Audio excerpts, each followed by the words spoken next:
Employment and related terms. Per capita income. Per capita income is income per person in a population.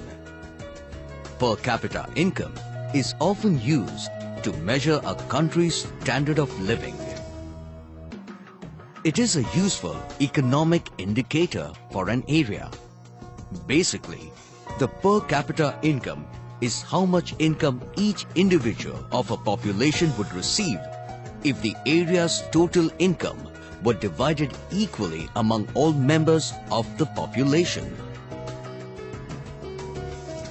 For example, in an area where 10 people earn rupees 100,000 per year and 10 people earn rupees 50,000 per year, the per capita income would be rupees 75,000 per year.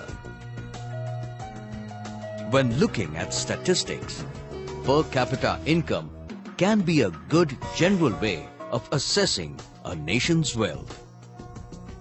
However, because per capita income is an average, the number fails to show disparities in wealth. A few multimillionaires thrown in among the working poor can mislead those looking at per capita income into believing that the average person is better off financially than he or she actually is. Unemployment and related terms. Unemployment refers to a situation where the persons are able to work and willing to work fail to secure work or activity which gives them income or means of livelihood. Voluntary unemployment. People who are unwilling to work at the prevailing wage rate, and people who get continuous flow of income from their property or other sources and need not work. Such people are known as voluntary unemployed. This type of unemployment is completely a person's own choice. Frictional unemployment. Sometimes workers can be unemployed while changing jobs or are suspended due to strikes or lockout. This kind of unemployment is known as frictional unemployment. For example, when wartime industries were being closed, there was a good deal of frictional unemployment caused by the retrenchment in the army ordnance factories. Structural unemployment. This kind of unemployment arises due to change of demand, leading to changes in the structure of production in the economy. This kind of unemployment can be dealt if the employees are constantly trained in new vocations, so that they remain employable in the new growing industries. For example, use of synthetic rubber is bound to reduce employment for the people involved in rubber plantation. Chronic unemployment.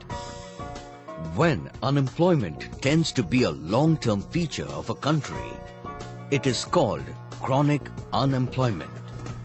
In India, this is a serious problem. Disguised unemployment. This refers to a situation where people may be working and apparently employed, yet their contribution to the output may be zero. Hence, they seem to be employed, but technically they are unemployed because their marginal productivity is zero.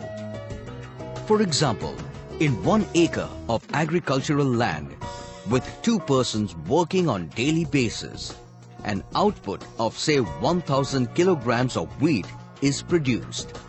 Now, if an additional workforce of 3 more people to start working on this plot of land, there would be no substantial difference in the output generated from this land. Hence, productivity of these 3 additional people is practically negligible. Standard of living.